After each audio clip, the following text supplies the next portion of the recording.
بسم الله الرحمن الرحيم والحمد لله رب العالمين والصلاة والسلام على أشرف الخلق أجمعين محمد وأهل بيته الطيبين الطاهرين اللهم صل على محمد وآل محمد وعجل فرجهم. The subject of fiqh, we are still with the subject of prayer and sujood or prostration. We reached the issue 1071. It reads, in sajda, a person should place his two big toes on the ground, but it is not necessary to place the tips of the toes. If he places the outer or the inner parts of the toes, it will be proper. But if he places instead other smaller toes on the ground or the outer part of his feet, or if his big toe does not rest on the ground due to very long nails, his prayer will be void. And if a person does not follow this rule due to ignorance or carelessness, he has to pray again. See here, many points are mentioned. First, at time of sujood or prostration, we said the forehead is on the clay on the ground, and then both palms on the ground and both knees, and then the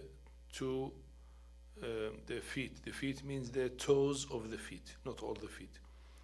The toe now, is it the head of the toe to be on the ground? Yes, that should be the head of the toe. That is the obligatory one, not other fingers of the feet.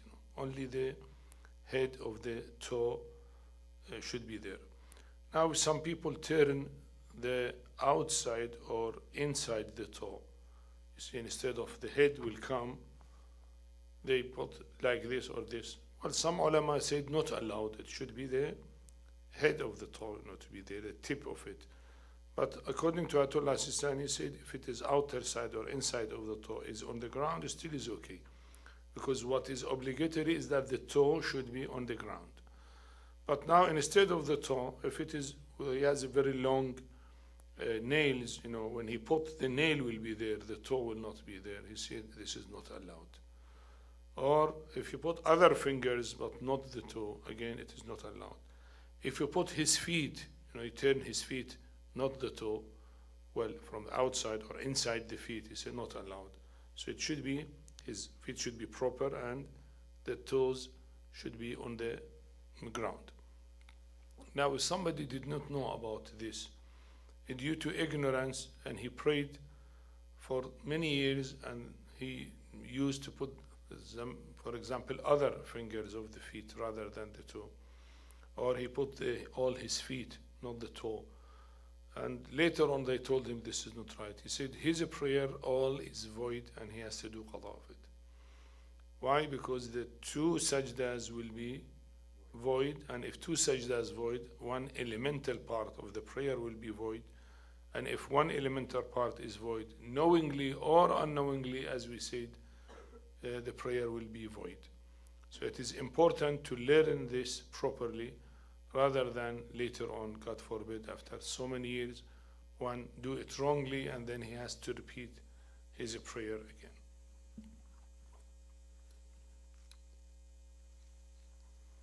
Issue 1072. If a part of the big toe is cut off, one should place the remaining part of it on the ground, and if nothing of it has remained, or what has remained is too short, he should, on the basis of a precaution, place the other toes on the ground. But if he has no toes at all, he should place on the ground whatever part of the foot has remained. These are, for some people, well, part of the toe is cut. He said if other part of the big toe is remaining, then he can put that part. If not, nothing remaining, then the other toes he may put. If all the 5 toes were cut due to accident or any reason, then the remaining part of the leg he may put it on the ground. Issue 1073. If a person performs sajda in an unusual manner, like if he rests his chest and stomach on the ground or stretches his feet, his prayer will be correct and valid if it still appears like a normal sajda. But if it appears more like sleeping on one's stomach rather than a sajda, his prayer will be void. Now, some people, they bring their chest to the floor, their abdomen and chest to the ground too much. Say as long as that is the shape of sajda, it's okay. But you know the condition that the knee should be on the ground, because if you bring the place of sujood near and he do sujood very near, actually the knees will not be on the ground, so that is not allowed. But if his knees are on the ground, even if place of sujood is nearby, no problem. Or if you put little the place of sujood, the turba, little far, so he extend himself. Well, he said as long as the shape, the normal shape, is shape of a prostration, then it is okay. But now if he extended too much that he is like sleeping on the floor, then that is not the shape of a prostration. He said not allowed. If that is too much, then he is not actually prostrating, he is sleeping on his belly, for example, extending too much, so that is not allowed.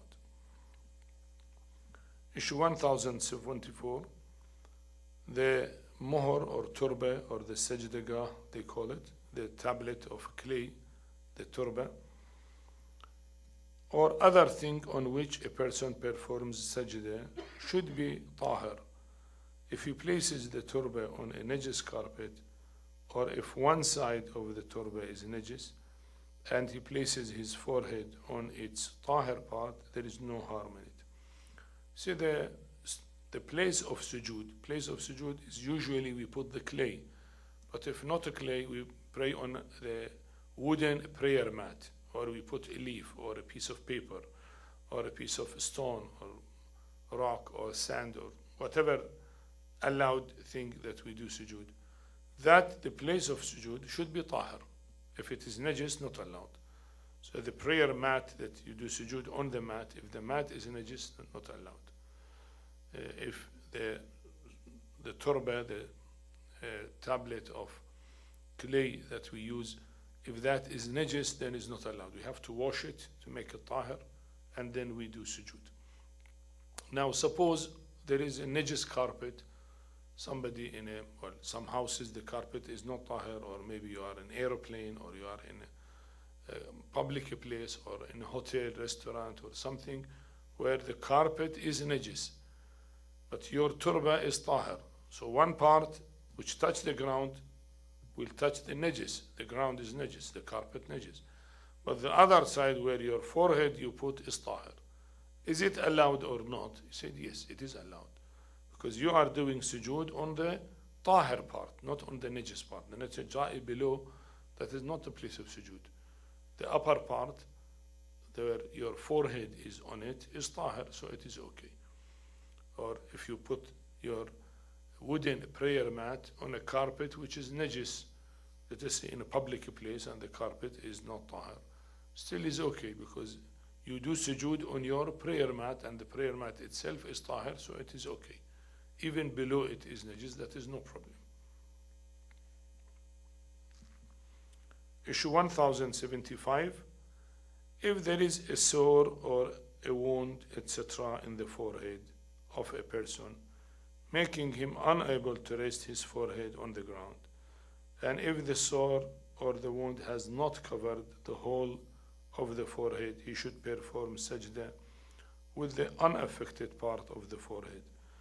And if it becomes necessary to dig a hole or a pit so that the part of the sore or the wound stays there while the healthy part is on the ground, he should do so. See, sometimes you have an infection or an ulcer at your forehead. You cannot do sujood in it. It is painful or harmful to do sujood. So if it is not covering all the forehead, you can do sujood on the sides of the forehead. Or if you can make a hole so the sore or the infection, whatever is there, it will go in the hole and the other side will be on the ground, then still that is okay. One has to do that. So what he means, as much as it is possible, the prostration should be done by the forehead.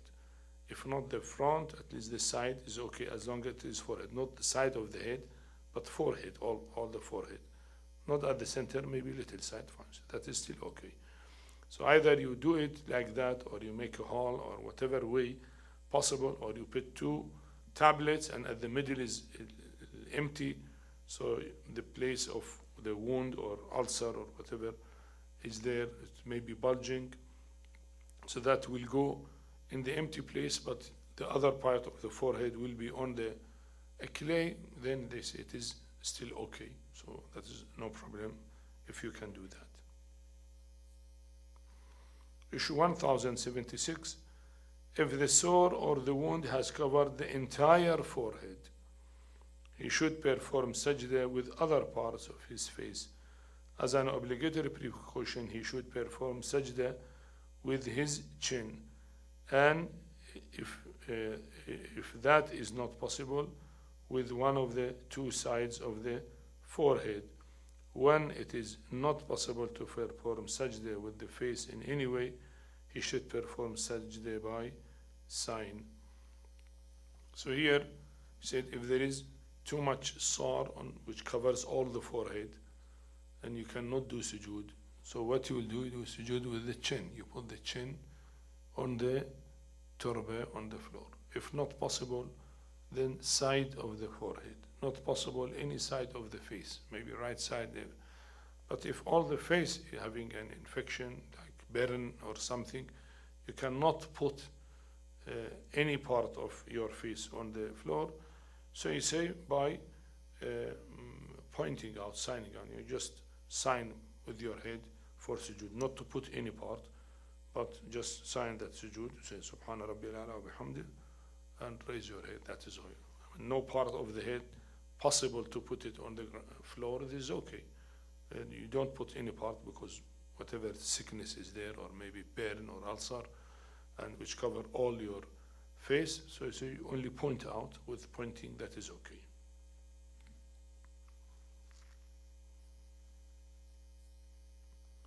Issue 1077. If a person can sit but cannot make his forehead reach the ground, he should bow as much as he can and should place the turba on any other allowing thing on something high, and place his forehead on it in such a way that it may be said that he has performed sajda, but his palms, his knees and toes should be on the ground as usual. Now here the problem, these are levels of sickness. He's explaining, if somebody is sick, he cannot bend too much to put the forehead on the ground. Suppose somebody has a problem, disease, pain in the back, fracture, some other reasons, So he can sit, no problem for him to sit on the ground, to bend his knees, no problem for him. But he cannot put his head on the ground. So he may raise the sajda a little higher. We said it should not be higher than a span of 4 fingers, let's say 3 inches. But here, because he cannot, he may raise it higher and put the turba on a higher place. And then his hands naturally should be on the ground because that he can do it. His knees should be on the ground that he can do it. His toes on the ground, he can do them. Only he will raise his place for forehead so that he can do sajda. So if that is possible, then it is okay. So he has to come down as much as he can. Maybe 10 inches if he can come down, or 15 inches or 20 inches, as much as he can, he may come down. Now issue 1078, if a person cannot find something high on which he may place the turba or any other allowable thing, and if he cannot find any person who would raise the turba, etc. for him, then as a precaution he should raise it with his hand and do sajda on it. Now if he in a place where nothing is there to put it higher and no person to help him, naturally he himself cannot do it because already his hands are there on the ground, so and nobody is there to put the turba on his forehead even if it is higher.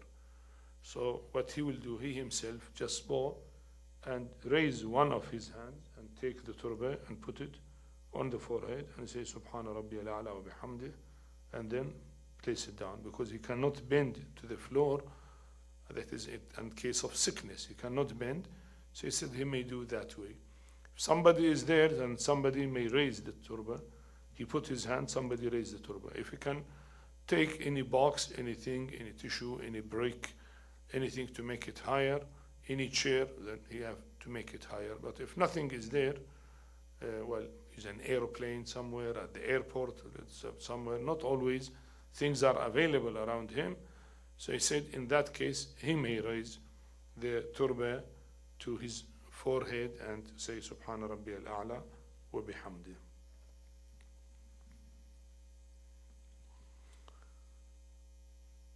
Issue 1079. If a person cannot perform sajda at all, he should make a sign for it with his head. And if he cannot do even that, he should make a sign with his eyes. And if he cannot make a sign even with his eyes, he should, on the basis of obligatory precaution, make a sign for sajda with his hands, etc. And should make a niyyat for sajda in his mind and recite the obligatory dhikr. Now some people have a problem with the knees, for example, with the back. He cannot sit on the ground at all, The sitting for the sajda, all that is not possible. Not only the head to be put, but sitting the special way to the floor is not possible. He can sit on a chair, for example. Now what should he do if he sit on the chair? Is it necessary to put a desk out in front of him and do sajda? He said no. In that case, he point out with his head. Now with his head, he point out Subhana Rabbiyal A'la wa bihamdih, Allahu Akbar. Subhana Rabbiyal A'la wa bihamdih, Allah. He point with his head for sajda. Now suppose he have a problem with his head, he cannot point with the head. The head is fixed. He had a collar here, he cannot bring the head down. For any medical reason, he cannot do even that. And he is sitting on the chair and the head cannot be brought down. So he point out with his eyes, Subhana Rabbiyal A'la wa bihamdih, Allahu Akbar. Subhana Rabbiyal A'la wa bihamdih. He point out with his eyes. Now suppose his eyes had a problem or are closed for an operation or any reason. He has orthopedic problem and has operation for the eyes. Even the eyes he cannot close, for example. So in that case, by any way, he has to have, let us say, intention of sujood in his mind, and he says Subhana Rabbiyal A'la wa bihamdih, because that is the only thing possible that he can do is by heart, with his intention that there is sujood, he say, even without moving the eye, without moving the head. So you see some people at the hospital may face this problem. So he said his prayer should not be stopped. Some people say, no, I will not pray now. When I go home, then I will pray. I do qada of 1 week. I was in hospital. He said, no, not allowed to ban the prayer now. You pray in the way possible for you, and it is accepted. You don't need to do qada later on. When you are all right and you go home, after 1 week or 1 month, you don't need to repeat that because that was not proper. No, it is proper, and that was your duty, and no need for qada. And you should not stop it. Some people say, oh, what a prayer is this? No, I don't accept this prayer. No, I will not pray, then I will do qada after, when I am all right. You say, no, that is not allowed. You have to pray in any way you can pray. Allah subhanahu wa ta'ala made it easy for you. You cannot sit, you cannot bend your, then you point out with your head. Cannot with the eyes, cannot even with the intention, just say, with intention of sujood, say Subhana Rabbiyal A'la wa bihamdih, Allahu Akbar. That's okay. and your prayer is all right, there is no need for qada of it, and you have fulfilled your duty. You don't know, maybe Allah will accept only this prayer from you because you had all the pain and exercise and effort to respond to the call of Allah and to fulfill your duty, and you prayed, and that is the way you can do it. So how do you say that I don't accept this prayer? This is not right. When Allah told you that do it in that way and it is right, then you have to do it in that way and say it is right. That is my duty, that is what I can do, and Allah is not making anything difficult or not possible for His creatures.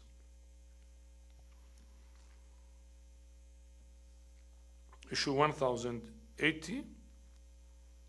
If the forehead of a person is raised involuntarily from the place of sajda, he should not, if possible, allow it to reach the place of sajda again. And this will be treated as one sajda, even if he may not have uttered the dhikr of sajda. And if he cannot control his head and it reaches the place of sajda again involuntarily, both of them will be reckoned as one sajda. And if he has uttered the dhikr as a recommended precaution, he will do so with the niyyat of qurbat.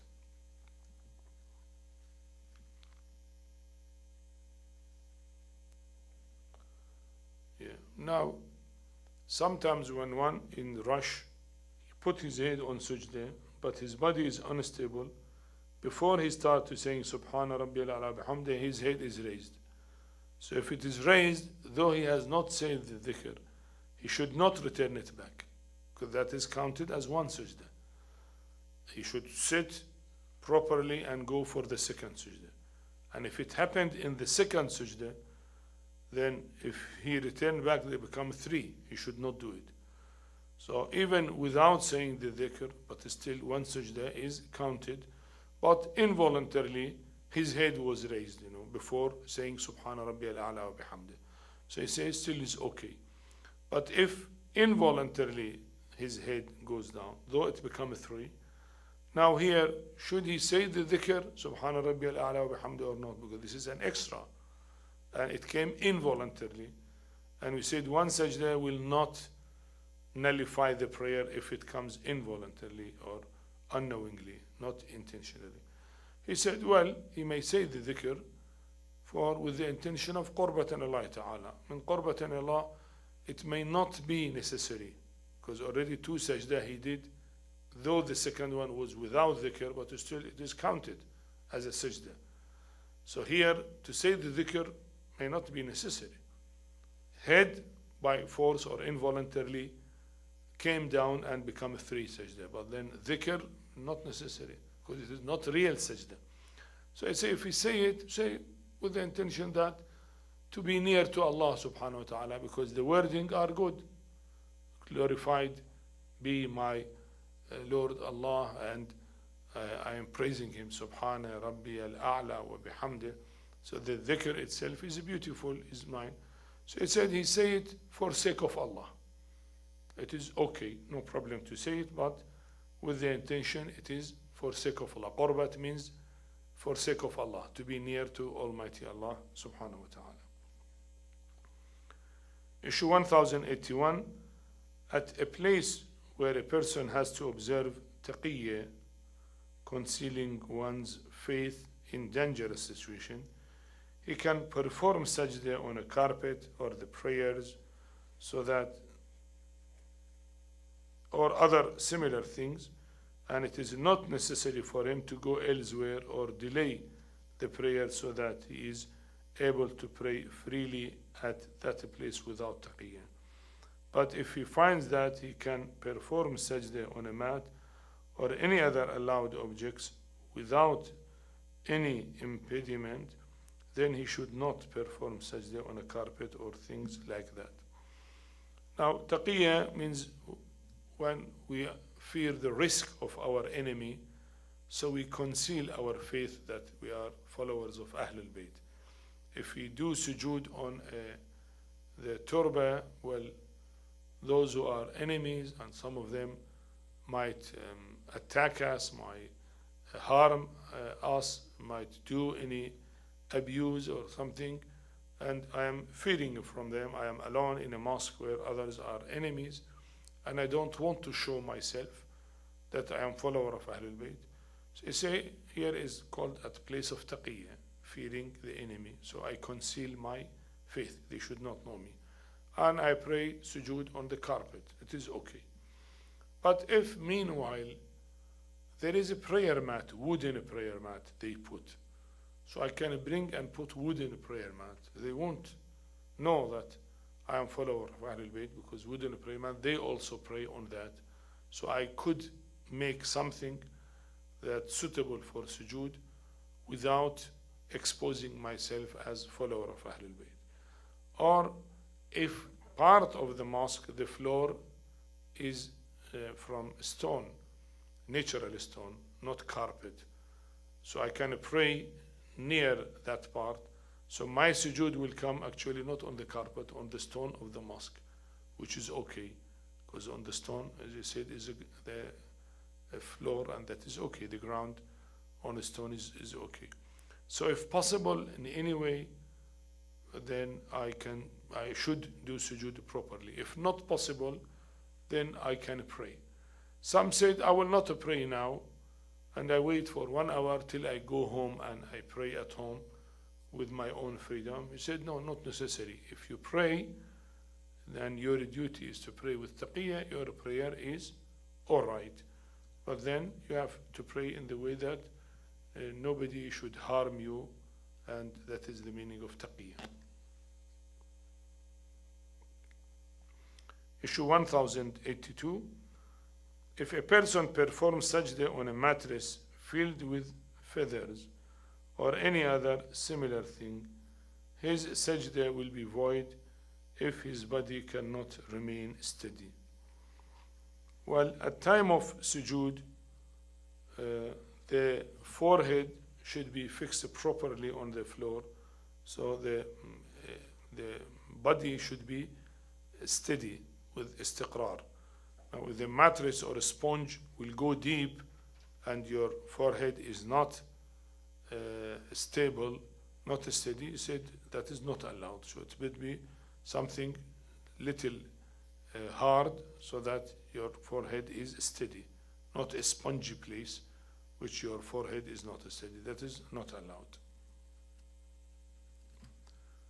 Issue 1083. If a person is obliged to offer prayers on a muddy ground, and if no hardship will be caused to him, if his body and dress become soiled with mud, he should perform sajda and tashahhud as usual. If it is going to prove extremely hard for him, he should make a sign for sajda with his head while he is standing, and recite tashahhud in the standing position. His prayers will be in order.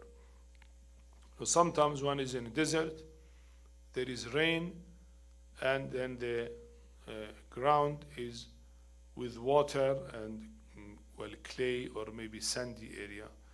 Well, if his cloth will get little dirty, and that is possible, let us say if it is sand, not clay, and he can perform sujood in a usual way, then he has to do it in that way.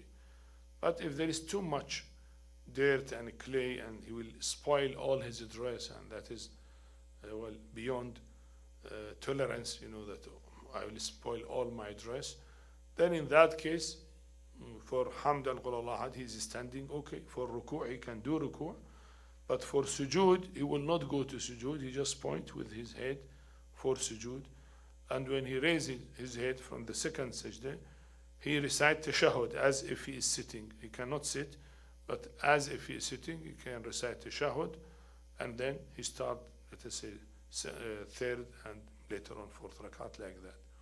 So in that case, if he can do sujood in a proper way, usual way, fine. But if his dress will be too much dirty and spoiled, and that is usually not tolerable, that to spoil all the dress and difficult to wash it, difficult to clean it, then in that case he will point out with his head for sujood. Issue 1084.